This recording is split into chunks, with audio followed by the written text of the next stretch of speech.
જય ભીમ, જય દલિત સમાજ.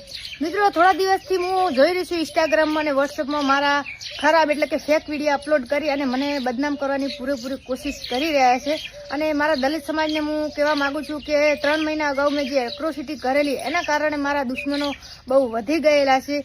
એટ્રોસિટી કરવાનું કારણ કે જે મારી જાતિ વિરુદ્ધ અને સમાજ વિરુદ્ધ ખરાબ કોમેન્ટો આજ દિવસ કરતા આવ્યા, મેં ચલવી લીધું. ખરાબ રોસ્ટ મારતા, સમાજ ઉપર અપશબ્દ બોલી જવું અને હવે ચૂપ રહેવામાં નહીં આવે, કારણ કે સમાજની ઇજ્જતની સવાલ છે મિત્રો. કે આપણી સમાજની બેન દીકરીની ઇજ્જત ઉપર આવી ગયા છે આ લોકો. અત્યારે સોશિયલ મીડિયામાં ખરાબ વિડીયો અપલોડ કરી રહ્યા છે અને મને નીચું દેખાડવાની ફૂલ કોશિશ કરી રહ્યા છે. મારા વિરુદ્ધ એટલા વધી ગયા છે જે મેં સવાલ ઉઠાવ્યો કે અમારી જાતિ વિરુદ્ધ આવી કોમેન્ટો અને મને બહુ અપમાનિત શબ્દો બોલેલા છે.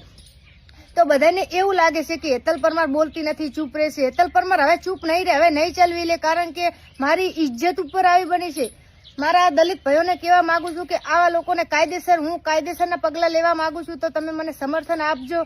અને અત્યારે હું છું, ક્યારે આપણી કોઈ અન્ય બેન દીકરી હોય, કોઈ બી સમાજની અન્ય બેન દીકરી હોય, આ લોકોને એવું લાગે કે કશું કાંઈ થશે નહીં, એમનાથી એવું જ છે કે દલિતોથી કાંઈ થશે નહીં, તો આપણે એમને બતાવવાનું છે અને એમના સામે હું ટૂંક જ સમયમાં કાયદેસરના કાર્યવાહી કરવાની છું.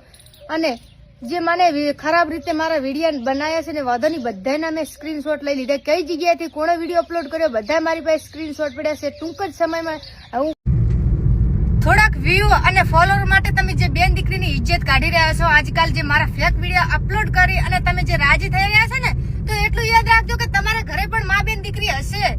આજકાલ ફોલોવર માટે થઈને તમે કોઈક બેન દીકરીની ઇજ્જત સામું નથી જોતા. અને જેનું પણ ખરાબ વિચારશો ને, ભગવાન તમને ક્યારે માફ નહીં કરે. અને જેટલી હું અત્યારે દુઃખી થઉં, તમે મને ખોટી રીતની બદનામ કરો ને તમે રાજી થઈ રહ્યા છો ને, મારી સિગુતર તમારો દીકરી દીવો નહીં રહેવા છે.